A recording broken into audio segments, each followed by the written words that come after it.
الحمد لله رب العالمين والصلاة والسلام على أشرف الأنبياء وسيد المرسلين نبينا محمد وعلى آله وصحبه أجمعين أما بعد 19ویں پارے میں سورۃ الفرقان، سورۃ الشعراء اور سورۃ النمل شامل ہیں۔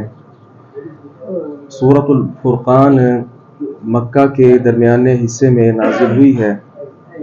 مشرکین مکہ کی طرف سے قرآن مجید اور نبی مکرم صلی اللہ علیہ وسلم پر جو اعتراضات تھے ان کا اللہ رب العزت نے یہاں پہ جواب دیا ہے۔ اس کے ساتھ ہی اہل ایمان ان کی اللہ رب العزت نے صفات کا تذکرہ کیا ہے، اور جتنے نئے صحابہ کرام تھے جو بھی نئے مسلمان ہوئے تھے ان کی تربیت کے متعلق مختلف پہلو اللہ رب العزت نے یہاں پر اجاگر فرمائے۔ سب سے پہلے تو اللہ تعالیٰ کی قدرت کاملہ کا تعارف ہے۔ بسم اللہ الرحمن الرحیم، تبارک الذی نزل الفرقان علی عبدہ لیکون للعالمین نذیرا۔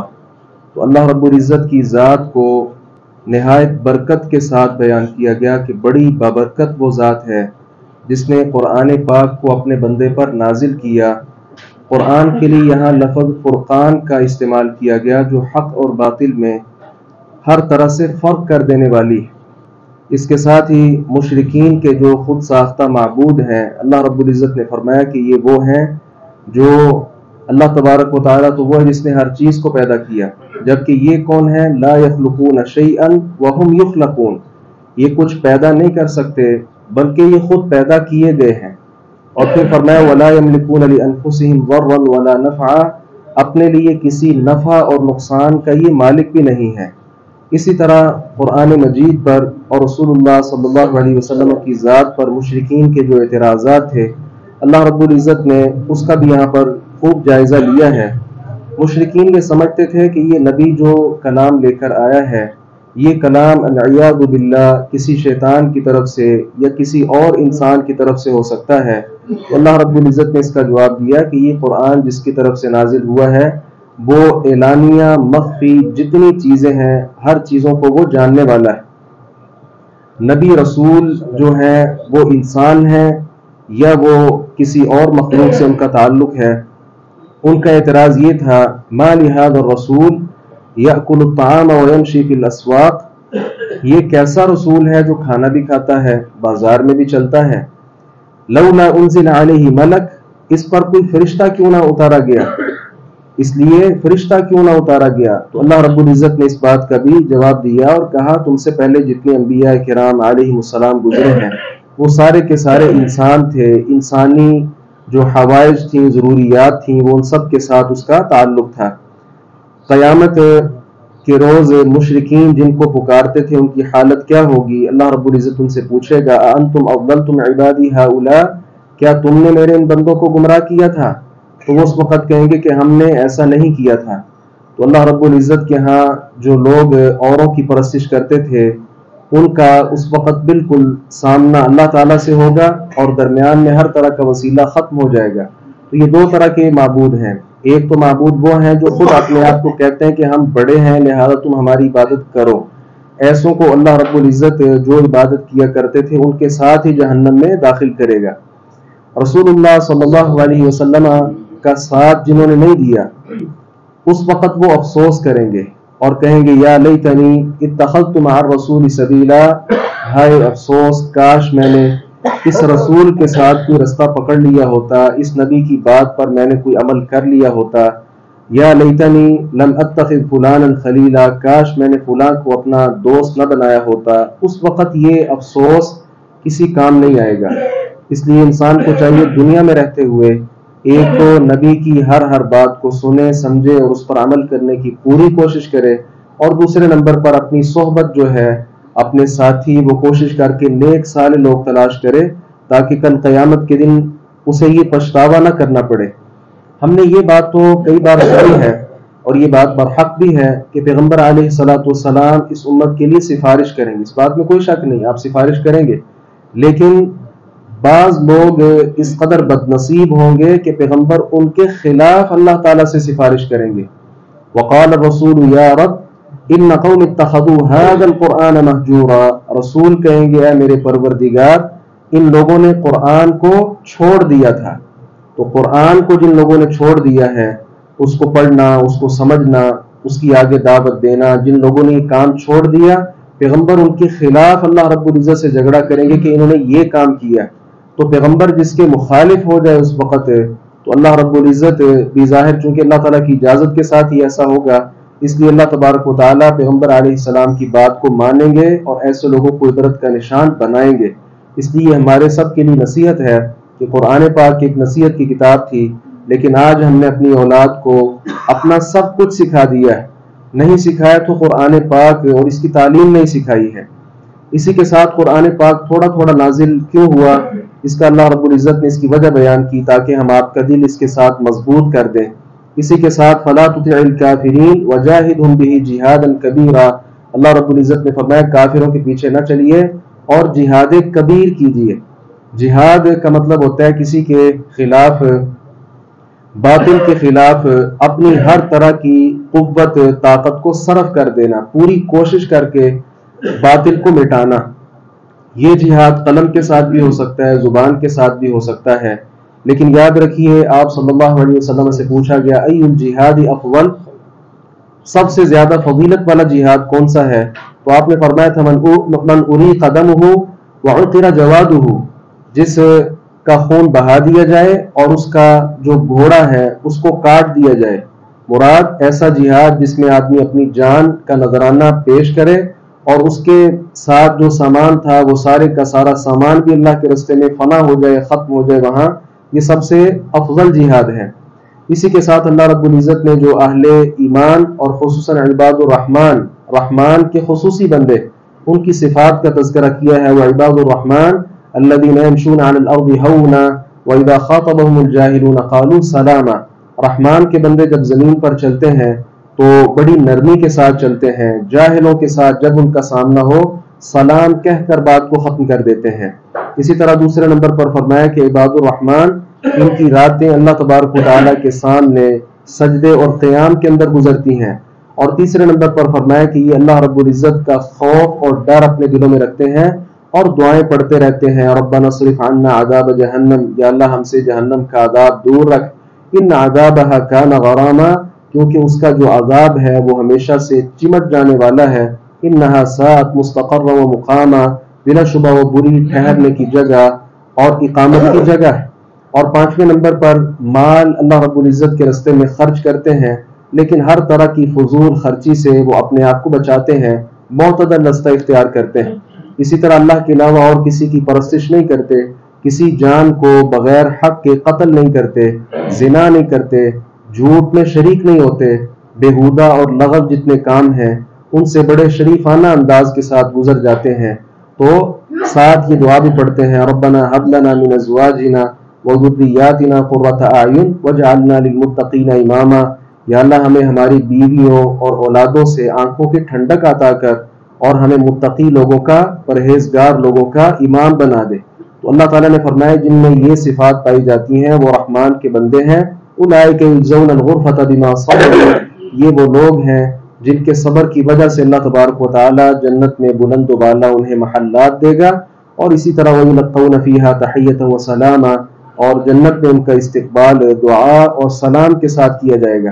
اس کے ساتھ ہی آگے سورۃ الشعراء ہے، یہ بھی مکی سورت ہے، اور رسول اللہ صلی اللہ علیہ وسلم کی دعوت میں جو لوگ مختلف طرح کے بہانے تراشتے تھے ان کا یہاں پہ تذکرہ ہے، اور ساتھ ہی ساتھ پیغمبر علیہ السلام کا بھی تذکرہ ہے کہ آپ بہت پریشان ہو جاتے تھے، تو آپ کی پریشانی کا بھی یہاں پہ تذکرہ ہے۔ بسم اللہ الرحمن الرحیم، طاسین تلک آیات الکتاب المبین لعلک باخع نفسک الا یکونوا مؤمنین، آپ اپنے آپ کو لگتا ہے ہلاک کر دینے والے ہیں اس وجہ سے کہ یہ لوگ ایمان نہیں لاتے، تو آپ ایسا نہ کریں۔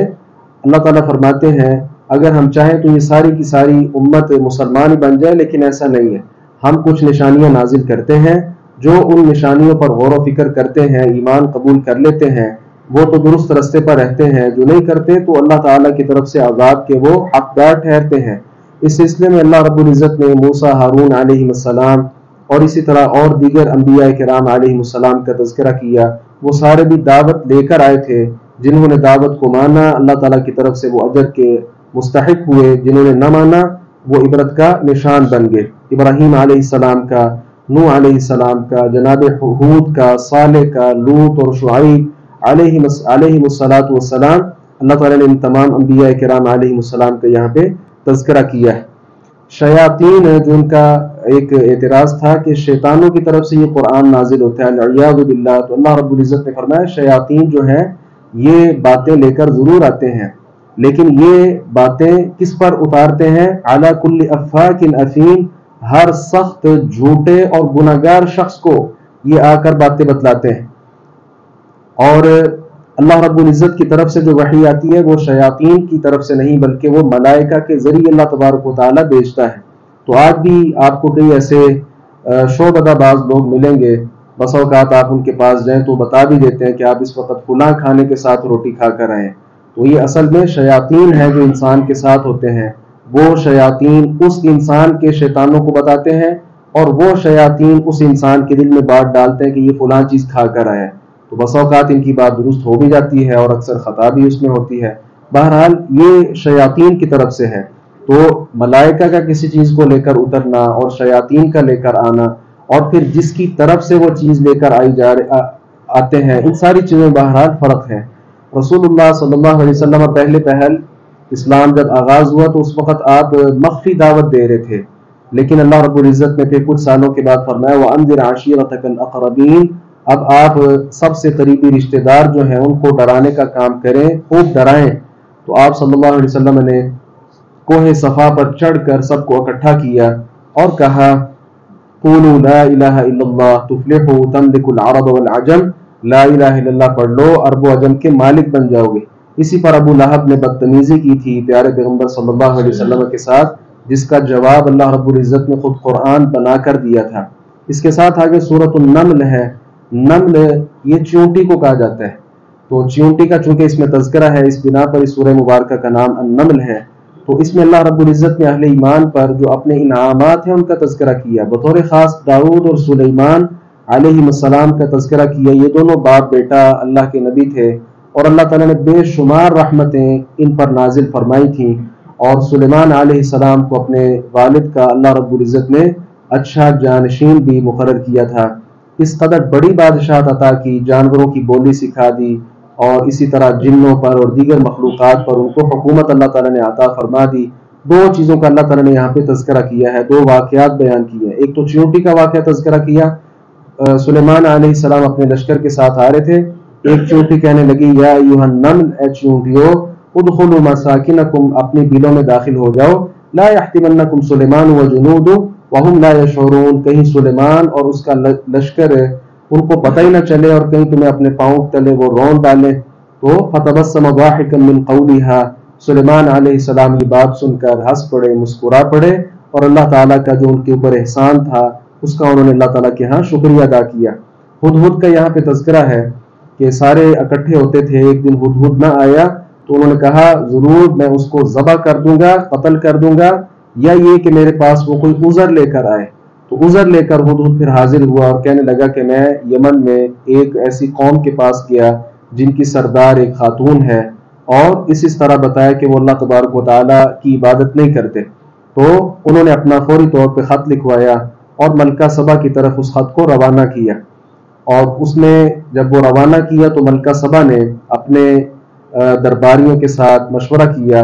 انہوں نے کہا کہ کوئی بات نہیں، آپ ڈٹی رہیں، جو بھی آئے گا ہم اس کے ساتھ مقابلہ کرنے کے لیے، جنگ لڑنے کے لیے تیار ہیں۔ لیکن ملکہ سبا نے کہا ایسا نہیں ہوتا، جب یہ بادشاہ کسی ملک میں داخل ہو جاتے ہیں تو خوب فساد برپا کرتے ہیں۔ تو اسی طرح اس نے پھر کیا کیا، اس نے کہا کہ میں ایک تحفہ بھیجتی ہوں اور پھر دیکھتی ہوں کہ سلیمان آگے کیا کرتا ہے۔ تحفہ بھیجا جس میں بہت زیادہ ہدایا تحائف موجود تھے۔ سلیمان علیہ السلام نے فرمایا کہ میں تحائف کا ہدایہ کا شوقین نہیں ہوں، اللہ رب العزت نے جو مجھے دیا ہے وہ اس سے کہیں بہتر ہے۔ اس کے ساتھ ہی انہوں نے دوبارہ پیغام بھیجا، تو ملکہ سبا نے جب وہ پیغام پایا تو وہ سمجھ گئی کہ یہ سلیمان کوئی عام بادشاہ نہیں ہے، کیونکہ بادشاہ تحائف کے ساتھ خوش ہو جاتے ہیں، جبکہ خوش نہیں ہوا۔ اس نے فوراً اپنے لاؤ لشکر کے ساتھ تیاری کی اور خط لکھا کہ میں آپ کے روبرو آ کر ملاقات چاہتی ہوں، اور جو دعوت آپ پیش کرنا چاہتے ہیں بالمشافہ آپ سے سننا چاہتی ہوں۔ سلیمان علیہ نے اللہ تعالیٰ کی طرف سے جو انہیں نعمتیں ملی تھیں اس کا اظہار کرتے ہوئے حیرت انگیز انکشافات اس کے سامنے پیش کیے، اور اس کا جو تخت تھا جس پر وہ بیٹھا کرتی تھی وہ تخت اپنے پاس منگوا لیا۔ جب وہ یہاں حاضر ہوئی تو تخت دیکھا تو سلیمان علیہ السلام نے پوچھا کہ کیا یہی ہے؟ اس نے کہا کأنہ ہو، وہ اس جیسا ہی ہے۔ کہا اس جیسا نہیں بلکہ وہی تخت ہے یہ۔ پھر یہاں چونکہ فلسطین کا علاقہ تھا جہاں سلیمان علیہ السلام رہتے تھے، یہاں صنعت کا کام بہت زیادہ تھا، تو جب وہ داخل ہوئی تو اپنا پانچا اوپر کرنے لگی کہ کہیں پانی نہ لگ جائے، تو اسے کہا گیا کہ ایسا نہیں ہے۔ جب وہ تھوڑا آگے آئی تو اسے معلوم ہوا کہ مجھے تو پانی ہلکا سا لگا بھی نہیں۔ پھر اسے معلوم ہوا کہ یہ یہاں پانی نہیں ہے بلکہ یہ نہایت صاف شفاف شیشہ ہے۔ تو یہ اللہ رب العزت نے جو بے شمار انعامات کیے تھے ان میں سے یہ ایک تھا۔ یہ واقعات یہاں پہ ذکر کرنے کا مقصد یہی ہے کہ اللہ تبارک و تعالیٰ کی توحید پر ایمان لایا جائے۔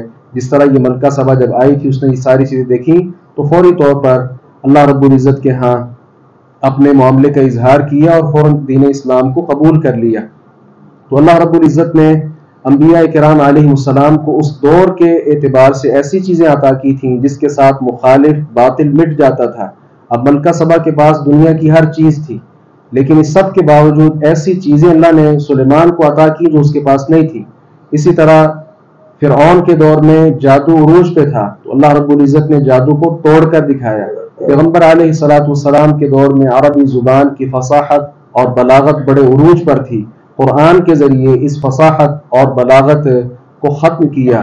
تو آج بھی آپ دیکھیں بڑے بڑے اسلام کے خلاف چیزیں اٹھتی ہیں، فتنہ الحاد ہے اور بے شمار فتن ہے، لیکن اہل اسلام کو اللہ رب العزت نے خصوصاً علماء کرام کو یہ ملکہ عطا کیا ہے کہ بڑی جلدی کے ساتھ ان ساری گتھیوں کو سلجھا دیتے ہیں اور بڑے اچھے انداز کے ساتھ ہر طرح کے فتنوں کا بھرپور مقابلہ کرتے ہیں۔